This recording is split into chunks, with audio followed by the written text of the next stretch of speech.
supposed to introduce you. Everyone knows who this man is, right? Okay. What does it say? Create something that, I don't know. Oh, there we go. There we go.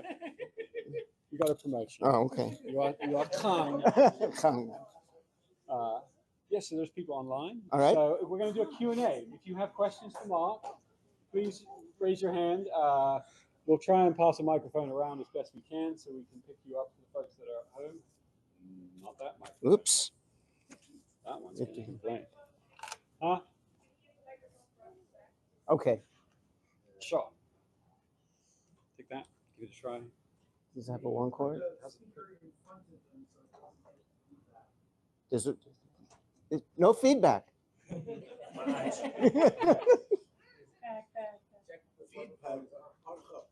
This here. I have to turn it on. Yes. Okay. There we go. Still no feedback. No Right? feedback. Okay. Okay. Cool. Okay. So yeah. So if you also mentioned that questions that really are questions for balls. I was about to say exactly the same thing. No. You go ahead. You go ahead. Yeah. There you go. Can we sync it? Okay. So if you're gonna ask questions, please don't ask like, "What does this word mean?"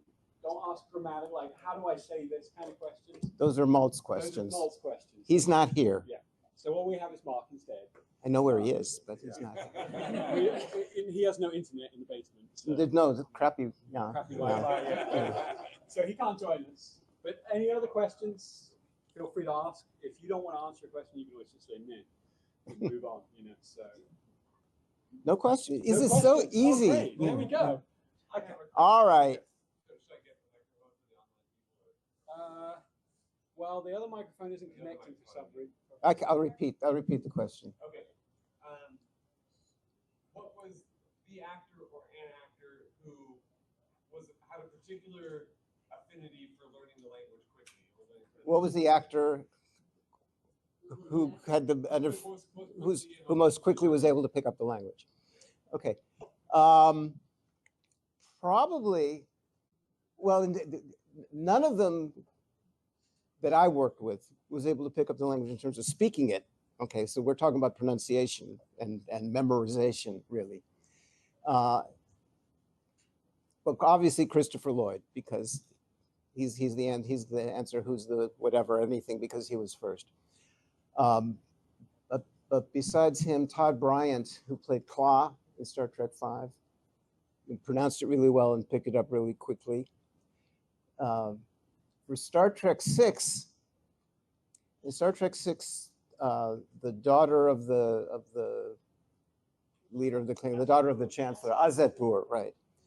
The woman who played her, I was supposed to talk to all the actors, right? Work with all of the actors, and all of them wanted to do that, right? To one degree or another. Some were a little bit resistant, but they all were willing and happy to do that. She didn't want to. She just didn't feel like it, and that word seeped down to me. I mean, she didn't tell me this, but it kind of seeped down. She just didn't want to do it, and she had not that many lines, a little bit. But they told me that they went to her and said, "No, you must talk to Mark because you want to make sure you do it right." And so they set up a time, and I went to talk to her. And she said to them, she said, "I don't need to do this." Yes, you do. Yes, you do. So I went to talk to her, and I said, "Okay." And she was very nice. I said, "Okay, say your line." And she said it. It was perfect. She was absolutely right. There was no reason in the world for her to talk to me. So she was good. Yeah. She was good. The question I often get is, who was the worst? That's a question I don't answer. But if you watch enough movies or TV shows, you can figure it out.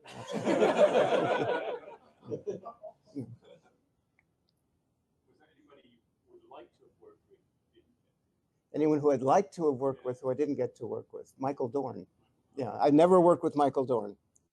I've met Michael Dorn, but we never worked together on any show or on the language at all. I mean, I made these tapes with him, right? The Conversational Klingon and Power Klingon, but I was in New York, and he was in California, and not at the same time. So the editors put all this stuff together. I was just talking about at lunch earlier today about my part done in New York. Which is one of my favorite things that I've ever done was making those tapes, not because of the tapes, but because where I recorded them. They were recorded in New York, in Carnegie Hall. It was a little tiny room upstairs at Carnegie Hall, but it was still Carnegie Hall. So. You speak Klingon, right, right.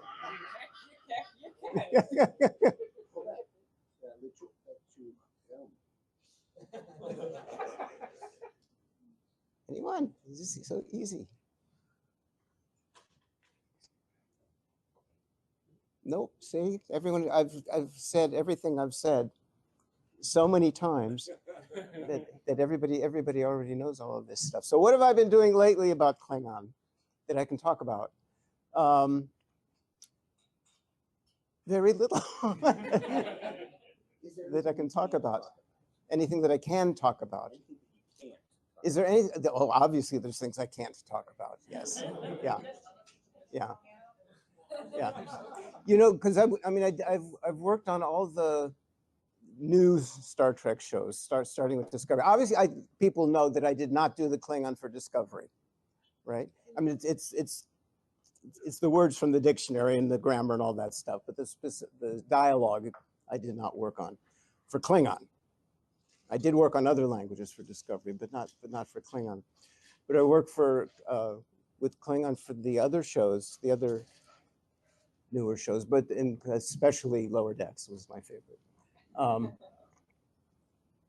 But the way these shows are done so far in advance, okay, and the little bits and pieces of script that I would get is I don't know what the show is, where it's going to air, how it fits into the season, and it pops up by surprise. So like Strange New Worlds is starting up yesterday again. Did I work on any of those? I don't know. Maybe. Here's a question. An old one. All right. We're going to resurrect an old story.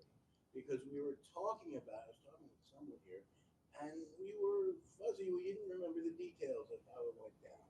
So can you please retell the story of Laj Todu Daj Mechbej Divin? Okay. I don't have to repeat the question. I'll just tell the story. In Star Trek V, there is a line said by Cla, who I just gave by Todd Bryant, who I gave a compliment to. There's one scene where the Klingons are on the bridge there, and they shoot at Voyager, right? Voyager. No. Huh? One of those Voyagers they shot. Anyway, the one with the plaque on it, they shoot at. Okay, so that scene. Okay. And he had, relatively speaking, a lot of Klingon to say in that thing. And we practiced ahead of time, and we learned all the lines. In fact, that was the scene. Was that the scene where no, it was a different scene. It was there was, huh? Periscope comes down. Yeah, the one with the periscope, that one. It's that one. Okay. Exactly. Okay. So anyway, we practice lines, and we record this. And the way they make a movie, they do the scenes, shoot the scenes over and over and over again. And the reason they do that is partly for acting reasons and partly for camera reasons, because they'll do it with the camera far away and everybody's in the shot. Then they'll do it again, only looking at a couple of people, then doing it again, looking at another couple of people, and do it again for close-ups and all that stuff. So this was the shot where everybody was in it. Everybody's like 3 people, but anyway, everybody. And they did all the lines, ran the scene from the beginning to the end. And I'm listening to it, and he's doing a good job. Okay, but I realized that he said the wrong line at one point. He said a line earlier than he should have, and kept going. And then he said it again when he should have said it. Okay. And when it was over, Shatner thought it was great. Shatner said, oh, that was great. That was great. I don't know what you said, but that was great, right? Todd and I both realized that he knew right away that he made the mistake.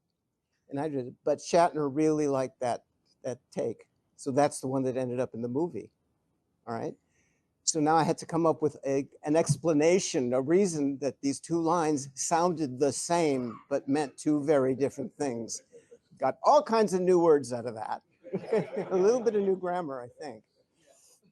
Yeah, but syllable that the other line is in the addendum to the dictionary. Exactly. Yeah, what Alan said is every syllable of that line is in the addendum to the dictionary of the revised version of that thing.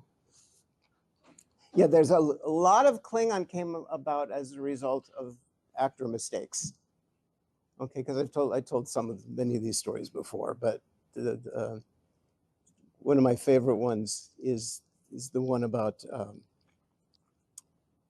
the prisoners on the planet, right? Huh?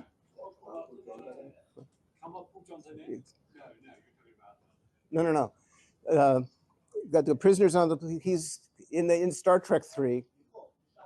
Yeah, in Star Trek 3, there's a scene where the Klingons have captured the three folks on the planet below, right? They had David, right? Kirk's son is there, and Saavik is there, and Spock, however old he was at the time, is there.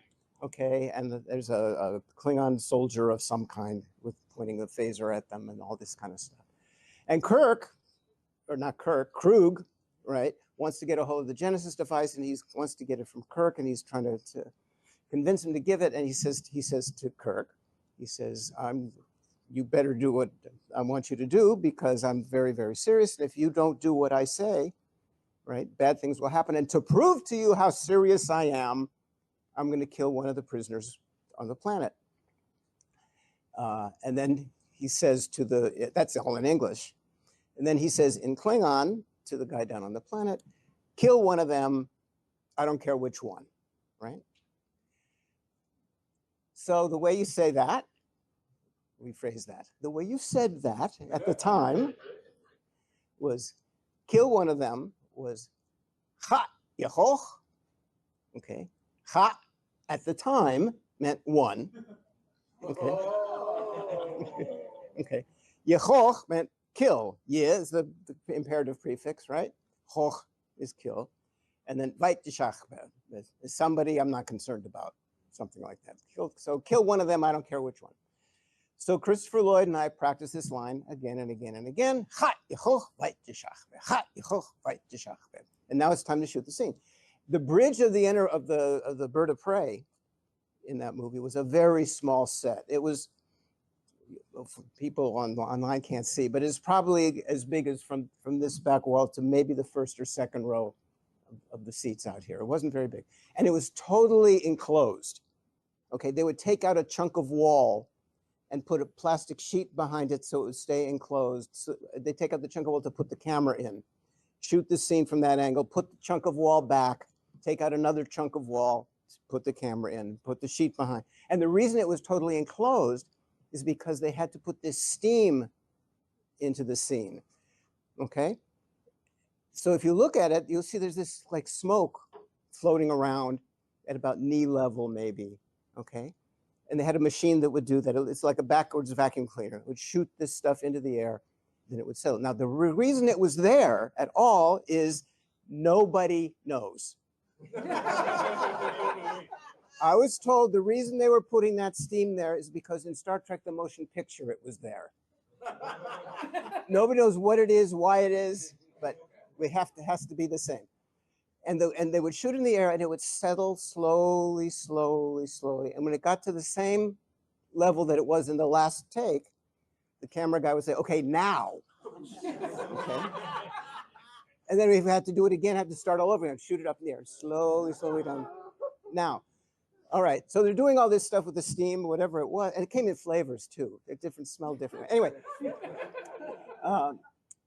and Christopher Lloyd are going, ha, yehoch, veit tishachba, ha, yehoch, veit tishachba, and the steam is going up. Finally, it settles right, and it's a time. The camera guy says, okay, now, director is Leonard Nimoy, right?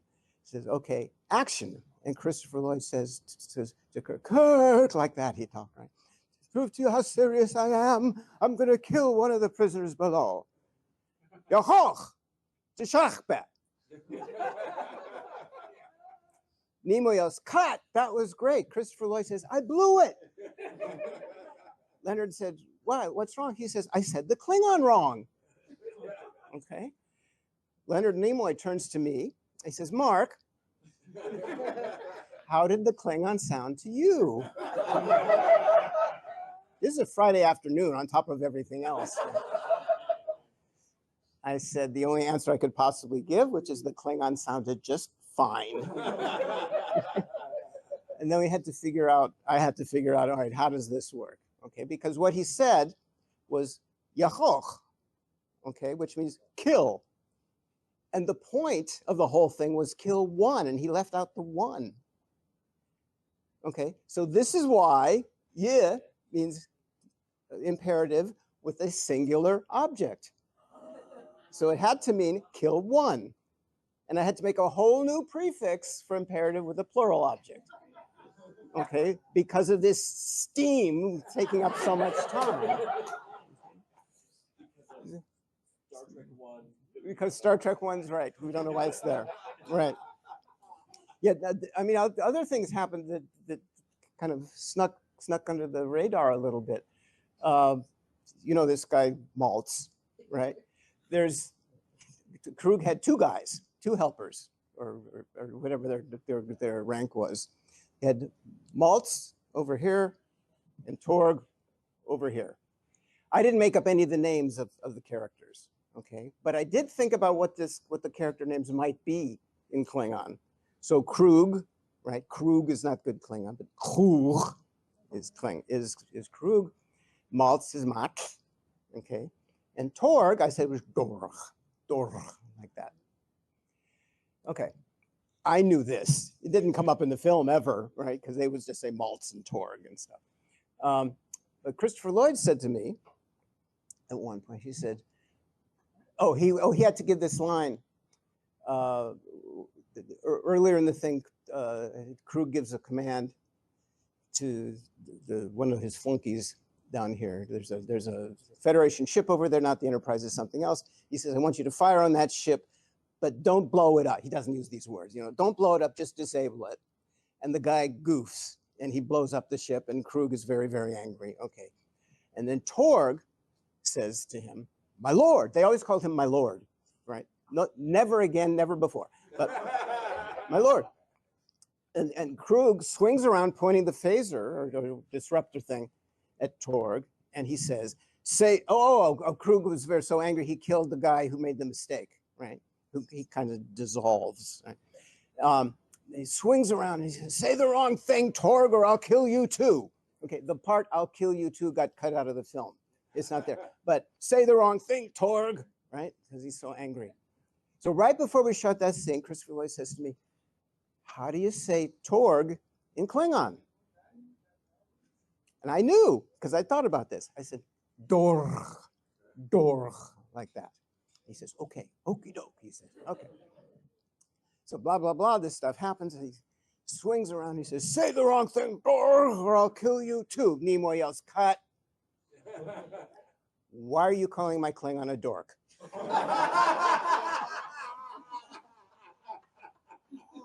Christopher Lloyd says, Mark told me to.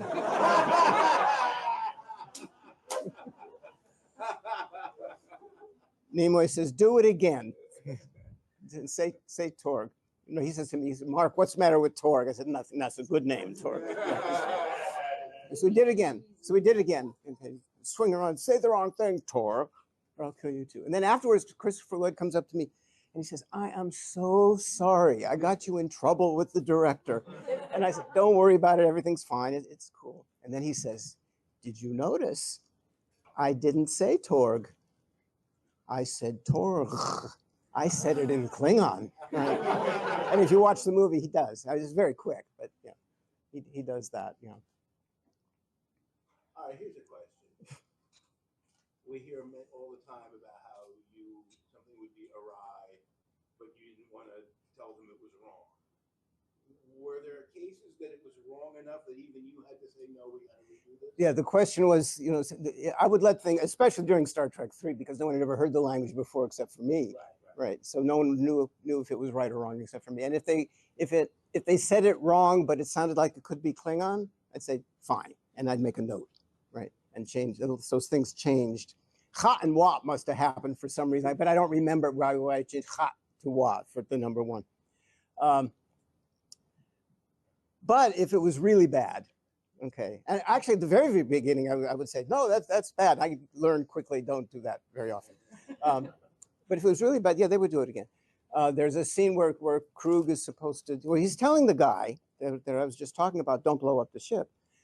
What he says is to him, in Klingon, he says, "Machat gosh, jontat nech," is what he's supposed to say, which at the time meant, Machat, gunner? No, I forget the original line. It doesn't mean what it means now. We changed it. But anyway, what he's saying is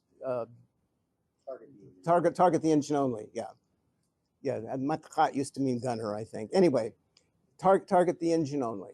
Okay, and the jontat nech was the engine only. Jontat was it used to be engine section. Jontat meant engine section. They changed it to just mean engine in the subtitle. Therefore, it's engine. Otherwise, we would have had John and ta, maybe. I don't know.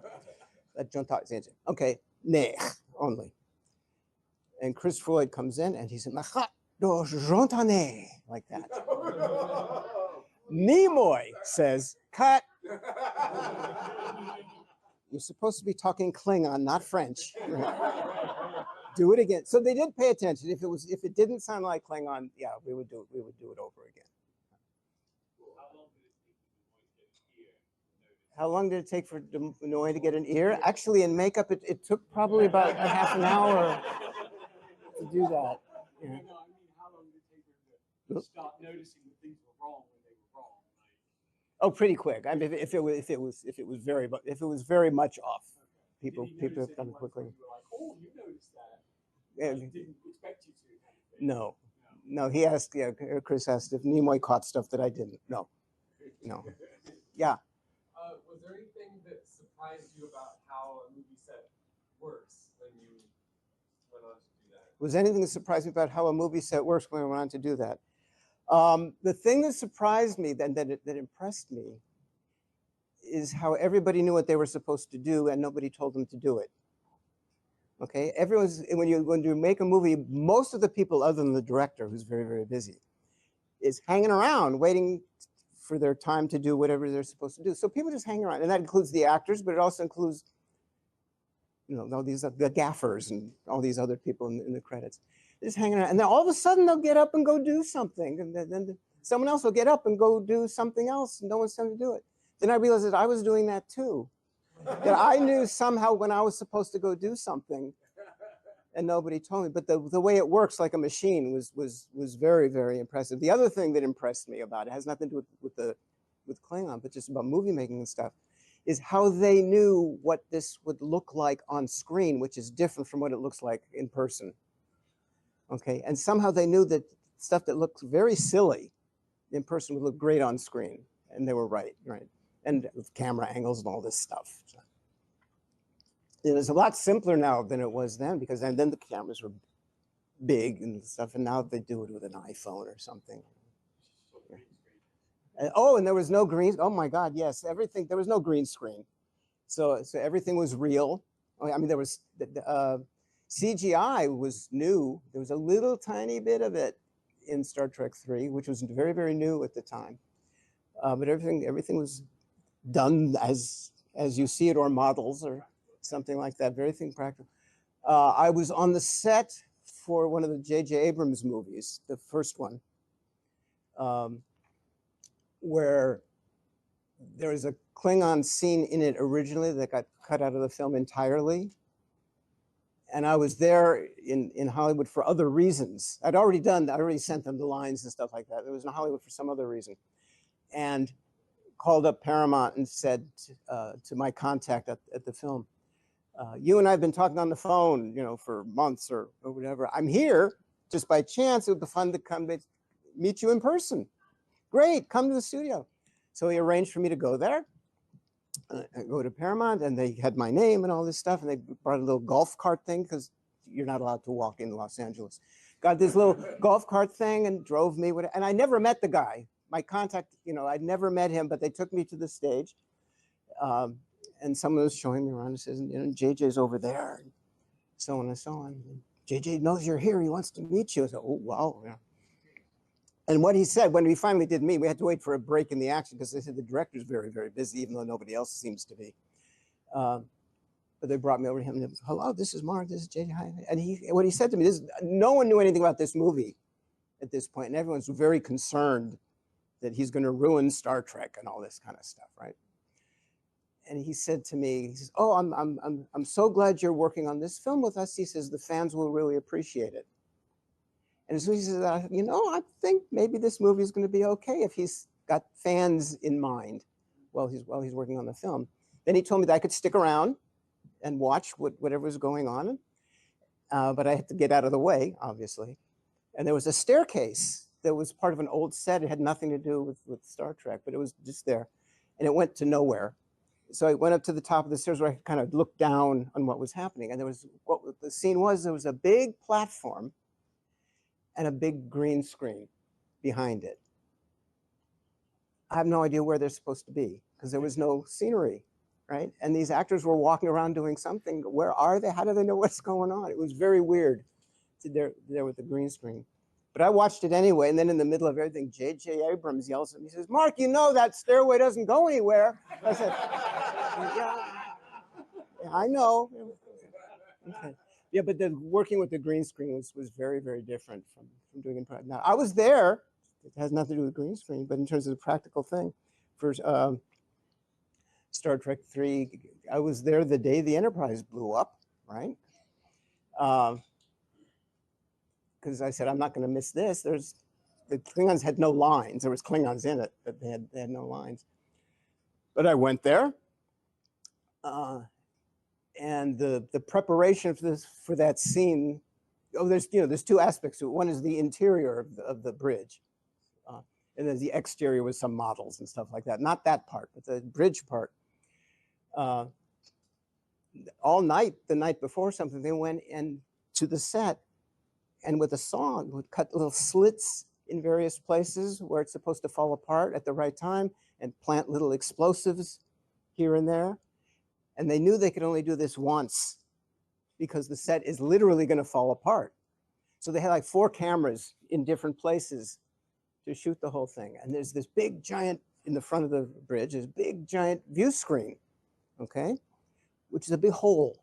This is nothing. And behind the hole, it was a black curtain with little specks, little like glitter to make it look like stars. And behind that, you could kind of see through this black thing. It wasn't solid. And behind that was another one to give depth and all that, And then they do special effects somehow to put if they're really using the view screen to put somebody in there. But it's a big hole. That's where I was, in the hole, when the Enterprise blew up, because that wasn't in the shot. Okay. That was very cool, actually. Yeah. So you stood there while it blew up around you? I stood there while it blew up around me, right in front of me. Yes. That makes me wonder, was there any special effects that went off like that made you were unexpected, and they like, whoa, it startled you kind of thing? Well, then that scene where the Enterprise blew up, a few things went wrong. Yeah. There's supposed to be some fireball that rolls down the thing, and one of the guys got burned. Anyway. And the Klingons were all stunt guys. Okay. And they practice falling down and so on. I got to develop a great respect for stunt people watching these. That's the answer to your original question. Things about movie making that surprised me is the amount of work and preparation and practice and whatever went into the stunts was astounding, absolutely astounding. And also the secret things they did, put little springs underneath so they could bounce high and all kinds of funny stuff. Yeah. Has nothing to do with language. Anyway. Have you been involved in any non-Star Trek projects where Have you been involved in non-Star Trek projects where Klingon was used? Yes. Yeah. Several. The one that comes to mind well, two of them come to mind. One of them is Frasier. And one of them is young Sheldon. Not Big Bang Theory, because that's your bailiwick. I'm pointing to Chris. But there's an episode of Frasier, which is now, I don't know, 700 years ago or something like that, where Frasier's son, some of you know this, you know, Frasier's son is going to be bar mitzvahed, and Frasier wants to give a little talk as part of the ceremony. So he asked Noel at the radio station, who knows Hebrew, to translate this little thing into Hebrew for him, so he could say it in Hebrew during the bar mitzvah. And Noel says, okay, as long as Frasier does him a favor, which is go to this Star Trek convention and get Scott Bakula's autograph. And Frasier says, well, why don't you do it yourself? And Noel says, well, I would, but there's a restraining order. So Frasier says, okay, I'll do that, and you'll translate this thing. Okay, fine. Well, Frasier got distracted, and even though he had good intentions, he never made it to the convention. He never got the autograph. Noel is furious. Okay, so he says, I'm going to get my revenge. You can see where this is going. So it's time for the bar mitzvah, and Frasier comes up to give a little talk, and he says something or other in this strange tongue. And everyone's saying, what is that? The rabbi says, what is that? What are you saying? He says, well, I'm saying that it does. He says, I'm speaking Hebrew. He says, that doesn't sound like Hebrew. And then the kid in the audience says, that's not Hebrew, that's Klingon, right? Okay. So what they did is they sent me the speech in English, right? And I translated it into Klingon and sent it to them. And I wrote out the transcription. I wrote the transcription probably 3 different ways. I wrote it in the standard way of writing Klingon that you know, okay? And I wrote it the same thing, but with hyphens between the syllables, because it's easier to read for someone who's trying to learn the lines. And then I wrote it as if it were English, okay? So to say ma would probably be M-A-H, you know, and so on, okay? And I explained what these were, what the 3 things are. And I also said, if you want me to talk to Kelsey Grammer, right? Or a producer or somebody or other, I'd be happy to do that, but that never happened. So when I saw the show on TV, which is the first time I did it, he did it. And what he did is he read the as if English lines as if they were phonetically written, not like English. So there's all kinds of extra funny, weird things in there. Right, exactly. Double O was pronounced as O-O, and instead of oo, and things like that. Which is no wonder nobody understood what he was saying. But anyway, but I also realized that he didn't say everything that I'd sent. Okay, what I'd sent was what the data originally sent me, or at least the way I translated the Klingon, it was 4 lines long. Okay, and he said lines 1, 2, and 4. It didn't say line 3. And I said, is that my mistake? Did I leave a line out when I went back to my materials that I sent? No, there it is. And I figured out that what went wrong was when I sent it to them, somebody probably took it, this is older technology, and retyped it into the script, okay? Line 2 and line 3 happen to begin with the same word. So when they finished typing line 2 and went to line 3, they said, oh, I did that already. And went on to the next one, right? Something like that. I wasn't the only one who realized. Oh, then at the end of the thing, this kid who says, hey, that's Klingon. The character name is Berman, which was an in-joke, right? Because that's the producer's name. In theory, he reads the Klingon from the card that Frasier had and translates it beautifully into flowery English and all that. And anyway, so all 4 lines were there. So this kid is translating a line that Frasier never said. As I said, so I'm not the only one who realized that. Other people did, including some people in this room right now, okay? Because I saw, what happened? What's he doing there? So we had a contest. We made a contest of, here's what the missing line means in English. So you come up with something to translate that line and send it to me, right? And some of the lines were okay that people sent in. Some of the lines were much better than my line. So, Yeah. So that was one. And somebody got it exactly. Yeah. I don't know how many, but somebody got it exactly. Yeah. No. This is a long time ago. Yeah. With young Sheldon, there was an episode where he only had to say what young Sheldon had to say one line in Klingon, and it sort of didn't make any difference what it meant. The whole point was he's just showing off that he can speak Klingon.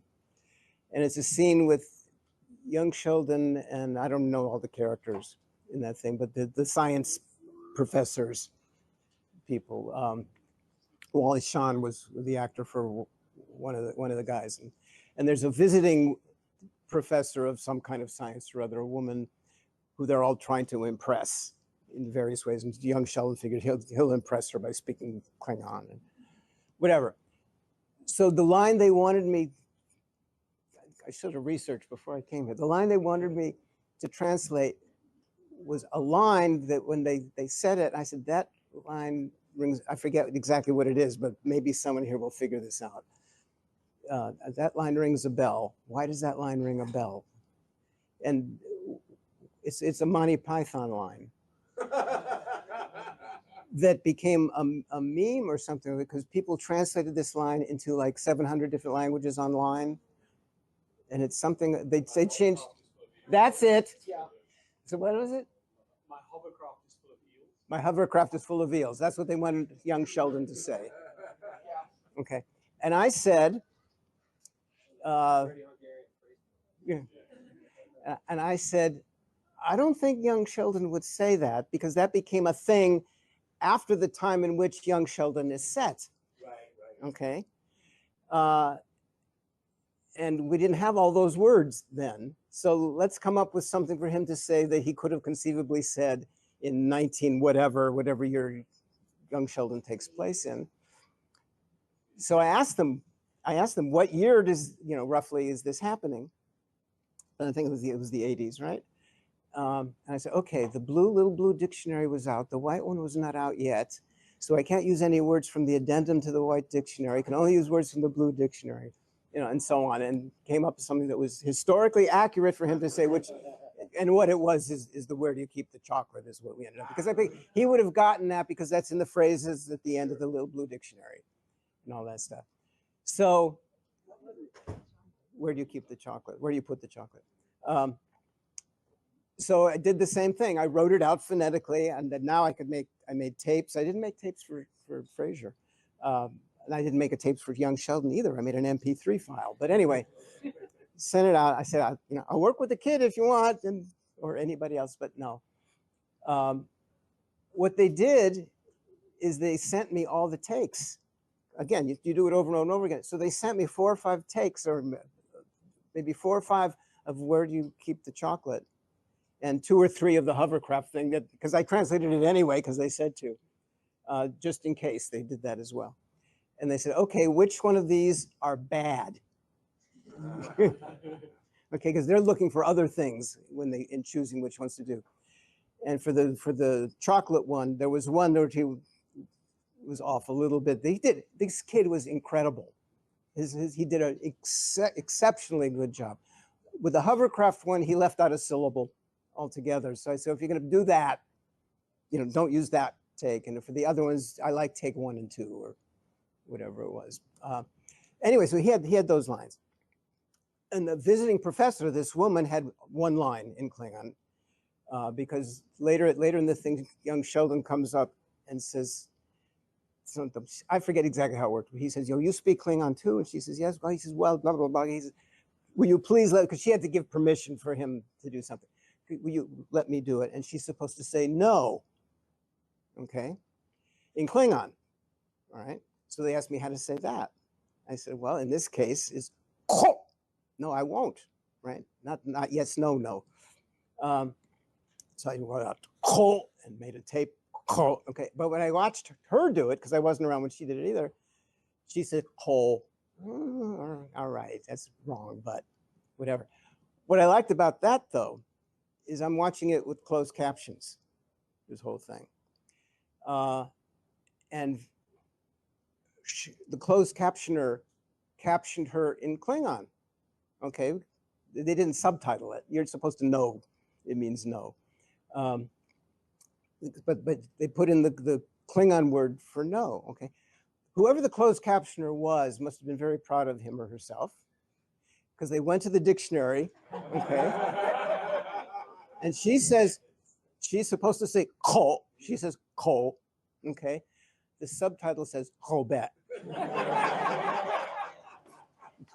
did the Clarkson thing, they used my, I had written it out in Klingon, and they used that for the subtitle.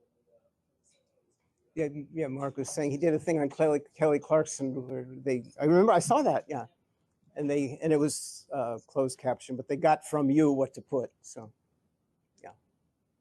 I got to closed caption myself speaking Klingon years, because I did closed caption. That was my real job. I was doing closed captioning for many years, and there was this documentary a long time ago called Trekkies, and I'm in there a little bit and say a couple of things in Klingon, and we closed caption that, so I got to closed caption myself speaking Klingon. That was right. So. Yeah.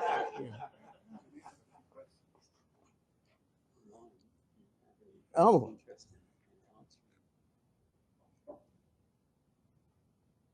Have there been situations where someone talked Klingon to you unexpectedly? What was it like? That happens at this place all the time. Yeah. Everyday occurrence. Yes, this happens. It's certain things. Yeah, here, huh? It's unexpected that yeah. now it's not unexpected.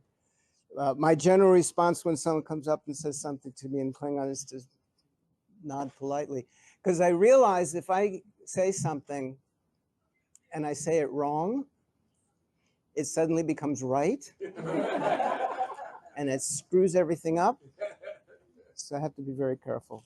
It's happened to me several times in other places where someone has done it, but really it's mostly at a place where you'd kind of expect that sort of thing to happen.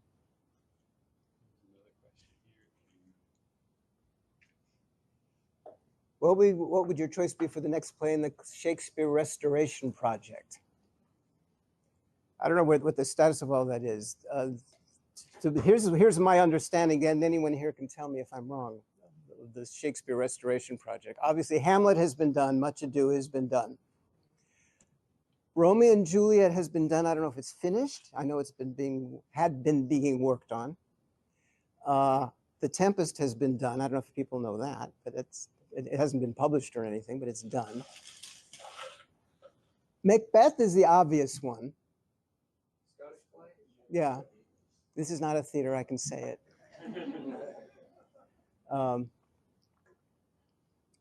I would go with that. Yeah, that's yeah.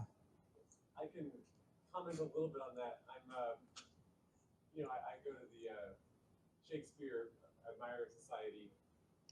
The Shakespeare Admirer Society? On Friday morning, we read through Shakespeare. That's its name? Shakespeare the Yet On. It's an event on this. Oh, okay, okay. I see. Okay. But the current plan is, and I make no promises, but we're working too much do about nothing. Then we're going to run out of available Shakespeare. So I've just started working on 12th Night. All right, cool. And the idea is that we'll kind of try to work on that as a group. And for people at home, he says they're working on 12th Night. So. Yep. No questions. The questions I'm expecting are things that have nothing to do with Klingon. Like, what are those other languages all about? Yeah. No, not structured in any real way, but just outside of the Klingon language speaking, what about the actors that you work around with or you meet on set? Have any of them made other impressions upon you that you'd like to talk about? Not referring specifically to Klingon, but with the, or you could, just any actor that you found good to work with. Yeah. Yeah, he's asking about what it was like working with some of the actors. Has any actor made an impression on me? Yeah, Christopher Lloyd, obviously, and also the other Christopher, Christopher Plummer in Star Trek VI, because when I met him for the first time, it was in his hotel room at the Beverly Hills Hotel or some very fancy place. where he ordered in tea, right? And he said to me, let's practice this Klingon. He says, so I can speak it very well, very fluently and fluidly. He says, because if I'm going to have trouble speaking a language, it should be English, because that's my second language for my character. And I should have no trouble at all speaking Klingon. So let's make sure I do it well. And I was very impressed. I was very impressed with that. Having said that, or have him say that, or have you say that, I was never quite sure as we were going along filming Star Trek VI whether he was having a good time speaking Klingon, because a number of Klingon lines he was supposed to say kept getting cut out of the script. You know, come in the next day and this line got cut out. That's normal for things to get cut out. But I was like, what's going on? Okay. Until one day, I walked by where he was sitting, waiting around for something to happen. He's just sitting in his chair going, and I looked at him and he said, I'm practicing my Klingon. And he started calling me Marc all the time. It was okay. So he was good. I saw him again a number of years afterwards. He was doing a one-man show. And I went backstage afterwards to talk to him a little bit. And between the time of Star Trek VI and the time of him doing this show, he'd worked on a video game, some kind of video game. Klingon Academy, is that what it was? Anyway, which I had no involvement with at all. But there was a group of us talking to him, and someone said something about this game, and turned to me and said, "Well, you were there?" No, and Christopher Plummer says, "Oh, I wish you were there. I wish you were there when I was doing it," which is nice. Yeah, he was good. He was fun to work with. He plays Chang. Yeah. Right. Go ahead. There's a picture of you floating around somewhere, I think from Star Trek 4, where the first officer is holding you up. Yeah, Star Trek 5. Yeah. Star Trek 4 doesn't have Klingon, it only has whales, but Star Trek 5. Yeah. You designed the whale land. Right. Yeah. There's a picture of me floating around where there's 3 Klingons in Star Trek 5. Right, there's the 2 young Klingons who are tough. There's Todd, or Claw, who I was telling you about, and Vixis, who's played by Spice Williams, who's his counterpart, and they're the ones on the bridge. And then there's Cord, is the character's name.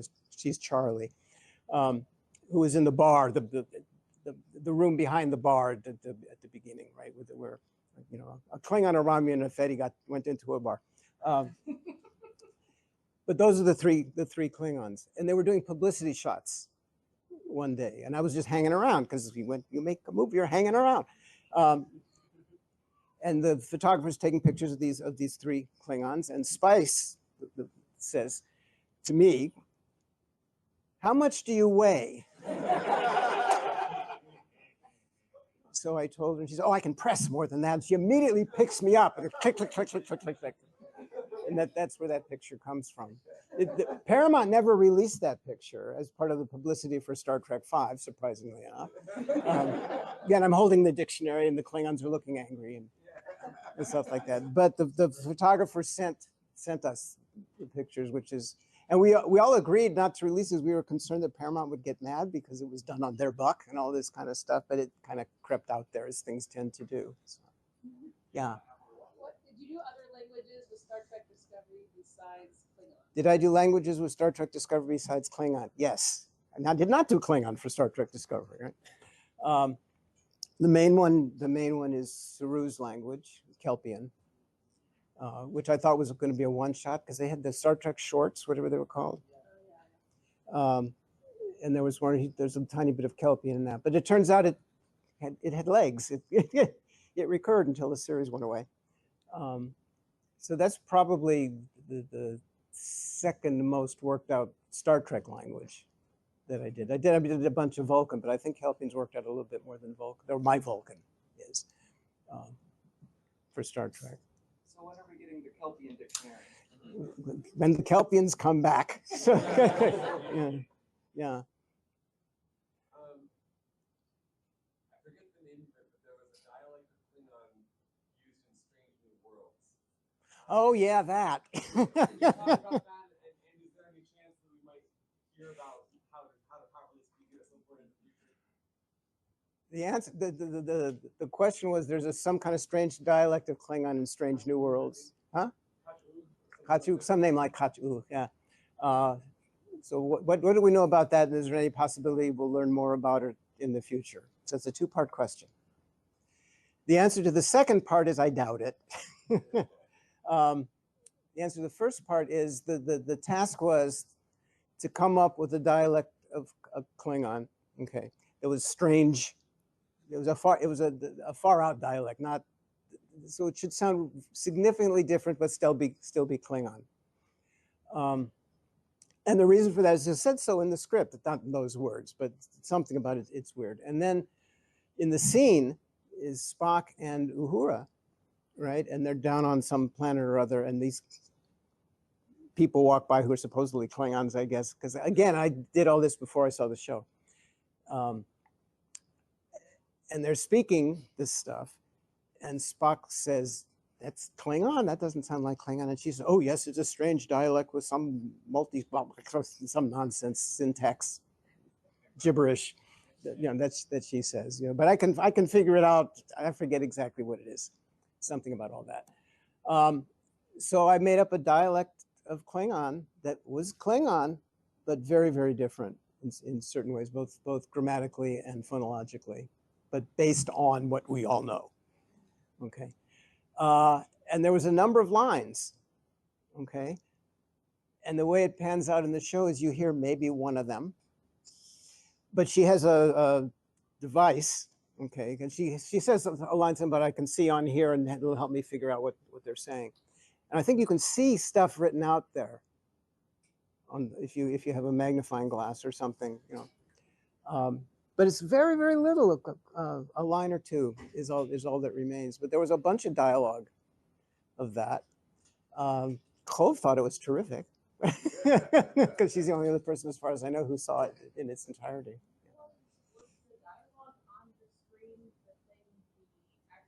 I don't know if it was what the actor was saying at the time, but it was accurate to what was prepared for them. Because sometimes, you know, they mix and match. And on Star Trek 6, there's the famous Uhura speaking Klingon scene, you know, fumbling through the dictionaries and Morskin and all that kind of stuff. And the way that was originally done was the computer was going to help do all this, but they decided, no, we have to turn all that off because the universal translator leaves a vapor trail or whatever they said. Yeah, but the problem is when you make a movie, right, there's a lot of people involved and the word doesn't get out to everybody all the time. I remember first, it was Star Trek 5, maybe. I remember talking, Mike Okuda was, you know, Mike Okuda did the graphic design for all this stuff. He's brilliant. But they changed what was going to be shot from one day to the next, because the night before they prepared for the following day. Then he found out that they changed it, and what the change was, it was going to take place on deck 5, but now it's going to take place on deck 4. So they had to scramble in and run and take down the 5s and put up the 4s, and all this kind of, even though it's the same place. You know, so everyone's paying attention to their little bit, as long as they get the information, so that they know what to do. Well, somehow the fact that they're not going to use the computers at all never made it to the right place. So if you look in Star Trek 6, when Uhura is doing all this stuff and trying to translate on the screen behind her, there it is. You know. What? We couldn't tell until recently. You couldn't tell until recently because you got a good version of it or something. Yeah, it wasn't until Blu-ray. Yeah. Okay. And it includes, and if I remember right, it includes a typo, because they wrote a G, a lowercase g, instead of a lowercase q in something or other. So. That's the dialect. That was Morskin, right? Yeah. Yeah. I did another language for Star Trek for Discovery that I liked a lot. Okay, they called it Betelgeusian. Okay, and I thought the language was very cool. It sounded really cool. And when I saw it, and I worked with the actor on that one. But at that point, it was all because of COVID. Everything's suddenly done online. So everyone's on Skype or Zoom or something or other. So I wasn't physically, with the actor, but we were talking back and forth and practicing the lines and all that. And he did a really, really nice job. Then I watched the episode and there he is, okay? And they electronically did something or other. So it's modified in such a way that it sort of didn't make any difference what he was saying. He did such a nice job, you could hardly hear it and all that. And then they killed the character. So that's the end of Beetlejuicean, right? Yeah. Don't say it another time. Huh? Don't say that word too many times. I know, don't say Beetlejuicean too many times. Yes, yes. Yeah. I'm just curious, before Klingon, before Atlantean, how did you get on the radar? How did I get on the radar for the studio to do this stuff? Well, I got on the radar, most people in this room know all this already, ad nauseum. I got on the radar to do Klingon because I did Vulcan before that. So the question is, how did I get on the radar to do Vulcan? And that was, I happened to be in California for closed captioning reasons in 1982 because that was the first time we were going to be able to closed caption a live thing. Okay, because before that we could only do stuff on tape or film or something like that. But now we learned how to do it. We invented how to do it live. And the first program we were going to do live that we tried to make a big splash about was the Oscars, right, in 1982. So I was out there to work on the captioning of the Oscars and got out there a week before the Oscars because that's what they said to do and called up the Academy, I guess. I don't know who I called. And they said, great, this is a Monday morning, I remember. And they said, we'll be ready for you Wednesday night or Thursday or something. So I had Monday, Tuesday, Wednesday, basically with nothing to do. And I grew up in Los Angeles. I don't live there anymore, but I grew up in Los Angeles, but hadn't called or contacted any of my friends because I didn't think I'd have any time to do it. I thought I'd be working all the time, but suddenly I had 3 days. So I'm on the phone, and one of my friends said, where are you right now? Where are you calling me from? So I said where I was. She said, oh, that's a mile from here. Why don't you come by for lunch? Okay. Well, where she worked, was Paramount Pictures. Her boss was Harve Bennett, who was the producer of Star Trek II, which was in post-production at that time. And I knew him also from a long time ago. But that's all I knew about Star Trek II, is I have 2 friends who are working on Star Trek, end of my knowledge. So I went there and had lunch with my friend and with another woman who was working on the film. And somehow during the lunch conversation, the fact that I had a degree in linguistics came up, and they said, well, that's very interesting because we've been talking to the linguistics department at UCLA recently. I said, why? It's weird.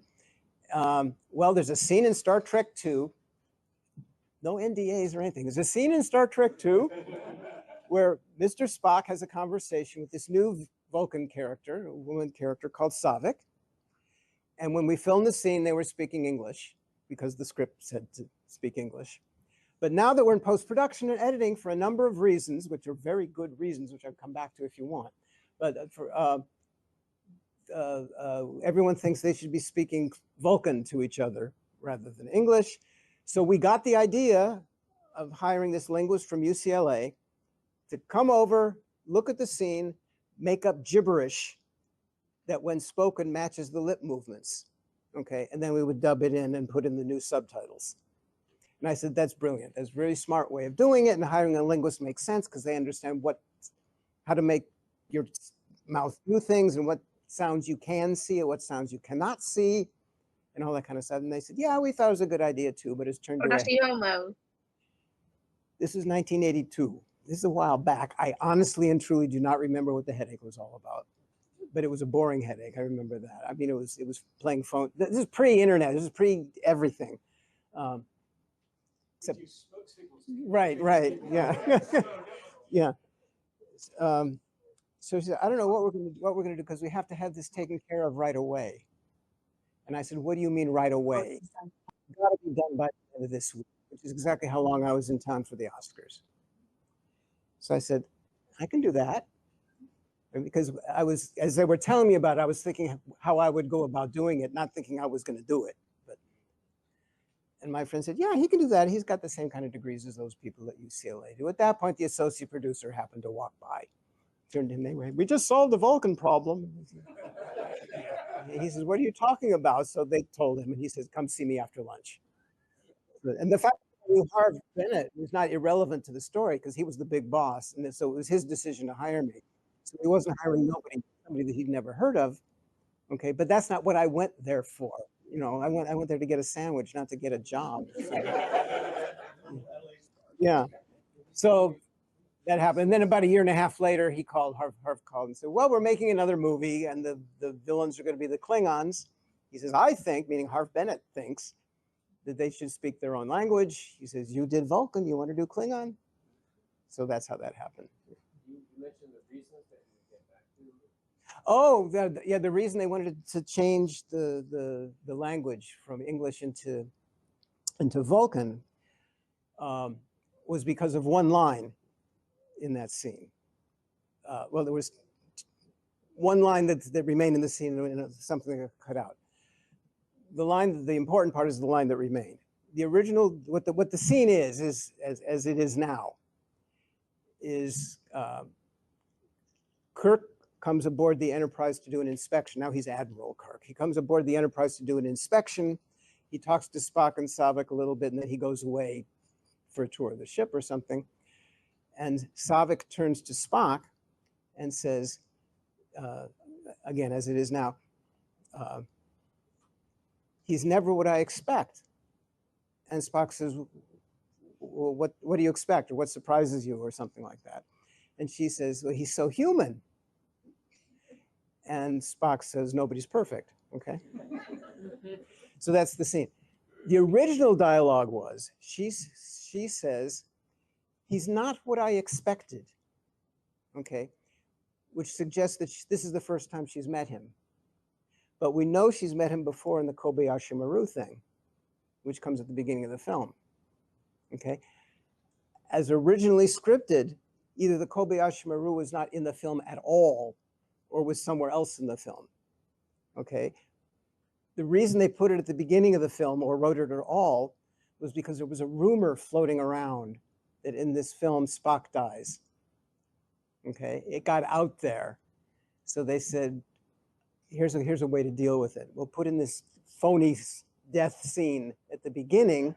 People think that's what the rumor is all about. So when it really happens later in the film, it's a big surprise, okay?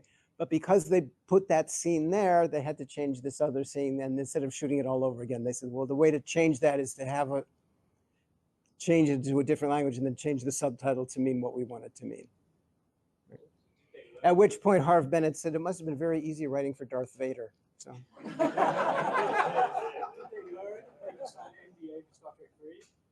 Did I sign an NDA for Star Trek 3? Yeah. Who knows? Well, no, it wasn't an NDA thing. Apparently, it was a script. A whole script got out. A whole script got out, and it was traced back to Roddenberry, is the rumor. So, because he didn't like certain aspects of Star Trek 2. Yeah. Yeah. Less as a linguist or as the creator of Klingon, but as a fan of Star Trek, do you have any opinions about what you would like to see from Star Trek or from Klingon specifically going forward? What would I like to see from Star Trek or from Klingon going forward? I would like to see going forward, for sure.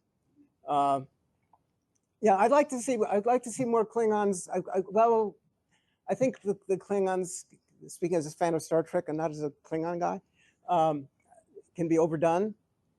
Okay, so I don't want them to go away. I want them to be a presence, and I want them to want to learn more about them culturally and different aspects of the empire, because the empire is a big thing, and we only know about a little tiny bit. You know, so all that, but not in an overwhelming way. Because like in the lower decks, where they what? They had Klingons doing stuff that wasn't being warriors. Yeah, they had Klingons in lower decks. Had the blood one. Right. Had Klingons doing non-warrior things like growing blood wine or whatever they were doing on the farm. Right. That kind of thing. Yeah, there was something. I don't know if anyone knows, but you would probably be the only one I can ask. Do you know what the conceit is for how Maltz got off of the Klingon vessel on Terra? people always wondered, have asked me, how do I have Maltz who's from the 23rd, 24th century living in my basement in the now the 21st century? And that's happened because of, this is where you're at, what you're asking about. In Star Trek 3, at the end, right, the only surviving Klingon is Maltz. Maltz, by the way, or the actor who played Maltz, John LaRoquette, is the only Klingon character in Star Trek 3 who did not speak Klingon on set. He has a line dubbed in, or maybe 2 lines dubbed in. But he was the only one who I didn't coach at all on the set. He's the only Klingon who survived. There may be a connection. Anyway, at the end of Star Trek 3, he's a prisoner on his own ship, and he says, I thought you were going to kill me. And Kirk says, I lied and stuff. And they take him away somewhere. Well, that ship, showed up again in Star Trek 4, enlarged somehow, but it showed up again in Star Trek 4, and that's the one that went back in time and saved the whales and all this stuff. Well, Maltz obviously was still on it, right? So when they got to San Francisco, and the crew, this is a small crew, dispersed to go, get whatever it was they went there to go get the whales and all that stuff, Maltz figured out how to escape. So there he is in 20th century San Francisco, okay? I got a hold of him. Yeah. So that's how that happened. Yeah. I don't know if you have any insight to this, but the question just is driving into my mind from a lot of the stuff you said. It seems to me, from my perspective, making a movie is really expensive, and making all these changes seems like it's really expensive. Why don't they figure all this stuff out in advance instead of changing everything changing deck 4 to deck 5 or whatever it was? That's a lot of money, that's a lot of work, and why didn't they figure out it should have been deck 4 in the first place? Why don't you run the studio? What he was asking for the people at home who couldn't hear, he was basically asking, why it's very complex to make all these changes and fixes and so on and so forth. Why don't they all figure it out ahead of time? They plan it very, very carefully ahead of time, and then stuff happens. So some of the stuff that happens is monetary. In fact, I suspect that a lot of it is monetary. Things cost too much, take too long. No, there's one person on the films I worked on, it's probably different now. There's the director, and there's several, 2 or 3 assistant directors. The main assistant is called the first assistant director, and second assistant. Well, the last assistant director, their job, in my experience, again, I don't know if it's like this anymore, is they're running around keeping track of time. What time did people show up? What time are people leaving? How long is this thing? How long is that taking? And on the basis of all that, they figure out, do we keep people over? Do we pay overtime? Do we bring them back tomorrow? Which is cheaper? And stuff like that. So it's through the whole process, they're keeping track of how much is this costing us. And some things they care about, and some things they don't. So. But I mean, when you're filming scenes and then just cut it out. Well, they know ahead of time that they're filming more than they need. That's part of the thing, because a lot of movie making is done after the filming is done in editing. In fact, I was there. There's a scene in Star Trek 3 where David and Saavik are on the Genesis planet. That's, and they discovered baby Spock, and all this stuff. And they hear some kind of a noise. Okay, and David says he's going to go explore. And he gives, I forget, does he give Saavik a gun or Saavik gives him a gun, whichever way it is. And he goes off to explore. And I was in the editing room where they were working on this scene, and they can cut. And at this point, they really cut. I mean, they take the film and cut it, right? Not like they do now. And the way they put the thing together is I'll go and explore. Then there's a close-up of either he handed the gun to her or she handed the gun to him, I forget. And then he goes wandering off to see what's going on. I remember Harv Bennett was there too. And he said to me, what do you think of this, the way we've cut it here? And I said, well, if I'm watching this and I see a close-up of the gun, I'm thinking this gun is going to turn out to be very important. The fact that he's got the gun is very important. And it turns out it's not. And he said, it's a reverse of Chekhov. Yeah. And he said, you're right. So they took that out. That's yay! But it's that kind of thing. They're making decisions as they're going along. Do they like this take, this angle, this angle? How does one weave into the other one? And that's all done in the editing. One of the key determinants of what makes a good movie is the editing. Yeah. Yeah. Okay. So, do you think that your experience with Muslim language, I don't know if I'm pronouncing that correctly, had any influence on Klingon or any of your? Yeah, she said, does my experience with the Mutsun language have any impact on Klingon? The Mutsun is a California Indian language that I wrote my doctoral dissertation about. How should we answer that? After the Klingon dictionary came out, okay, the movie came out, and then 6 months later or so, the dictionary came out. So after the dictionary came out, somebody at a university in the Netherlands decided to do a study and compare Klingon and Mutsun to see if Klingon was really Mutsun in disguise. And went through the Klingon dictionary, the grammar part of the Klingon dictionary, and went through my dissertation and determined, and I wrote this up, right? And determined that Klingon has some kind of Pan-American Indian characteristics, but really no, it's a totally different thing. I was very relieved to read that. There is one suffix in Klingon that is also a suffix in Mutsun that's phonologically almost the same and semantically identical. Okay, and I did that on purpose. That was my little Alfred Hitchcock sort of thing. He did not catch that, the guy in the Netherlands. the one thing that did resemble it, he didn't catch. Tak. Yeah, Dak in Klingon. Dak, I'm sorry, yeah, Dak in Klingon, Tak in Mutsun. So there's no influence. However, having said that, okay, the Mutsun, when I worked on Mutsun, which was, I don't know, in 1372 or something like that, there was 0 speakers of Mutsun. Okay, the last fluent speaker died in 1930, and I'm not that old. So, I was my work was all based on documentation that was there for one reason or another. Now, the fact that there was no speakers does not mean there was no people. There were Mutsun people, still around.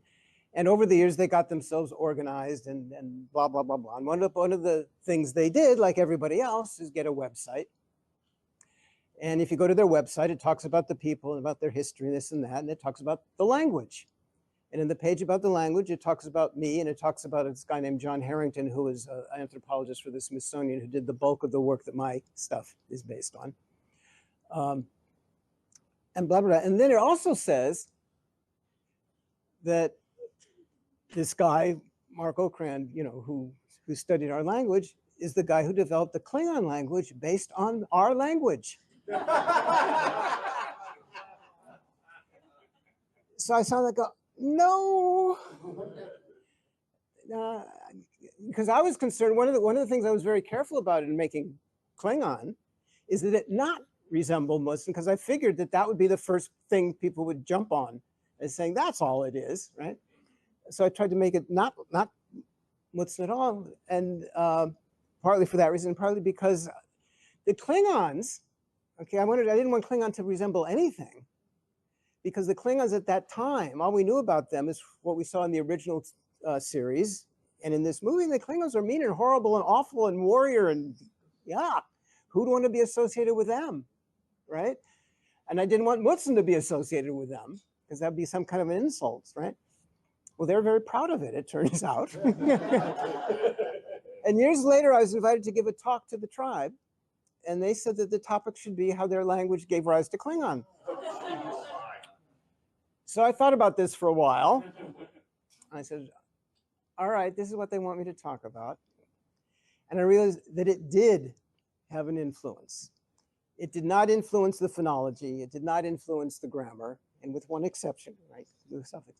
It didn't influence the vocabulary, certainly, because the Mutsuns didn't talk about ion reduction, whatever. Yeah. But my approach to the language, to looking at it was exactly the same, or very, very similar. The way I wrote up the grammar of Mutsun, which is what the dissertation is, okay, format-wise is the same as the Klingon dictionary, or maybe I should phrase that the other way around. The Klingon dictionary is the same, organized the same as my dissertation. When I worked on Mutsun, right, it was a language with 0 speakers. When I started working on Klingon, it was a language with 0 speakers. So there were similarities there. There was definitely some kind of influence, but not morphological or syntactic or phonological. Are there Muslim speakers? They're trying to bring the language back, okay, on the basis of my dissertation and other stuff. It's not just me. And at this meeting I went to give this talk, okay, it was interesting. The audience was kind of split, not in terms of where people were sitting, but there was kind of split in half. There was the Mutsuns and their family and friends, okay, and the Star Trek fans. And you could tell which was which easily enough by reactions to various things. But at the beginning of that session, okay, the I don't know what his title is, president maybe of the tribe. No, it's a tribe. It's a tribe. Gave a little talk and thanked people and what you do. And he says, and now here's so-and-so who's going to say a Mutsun prayer. And this woman gets up and says a prayer in Mutsun, which is the first time I'd heard the language. Okay, and the way they constructed it themselves on the basis of trying to bring the language back. Okay, and I understood a few words, which impressed me because I hadn't thought about it in so long, right? And it was pretty, actually, it was pretty amazing to hear them do that. And they're still working on it. It's hard for 2 reasons. One is because there was no Mutsun word for internet, you know, and all these things. But also it's to bring a language, to use a language, you have to use a language, which means use it for everyday things. And the language, you're just trying to give new life to, it's going to take a while. So they're working on it. Then who knows? I don't know that it'll ever come back as a regular, everyday conversational thing, but it's not going away. Yeah. It's kind of like, because they're probably facing some of the same issues that we They're face. facing exactly the same issue. They're bringing a language back, language rehabilitation, whatever you want to call it, is very similar to conlanging. Yeah. Because you have to make stuff up, make things up for new words for new situations. Yeah. Okay. We're It is now 3:30, so I think we are over time. No, we're at time. We're at time. We're actually at time. Hopefully everybody online had fun. I'm gonna wave to you now, and we're gonna Give this back. I'll take that. Yes, I will. All right. Thank you. Thank you.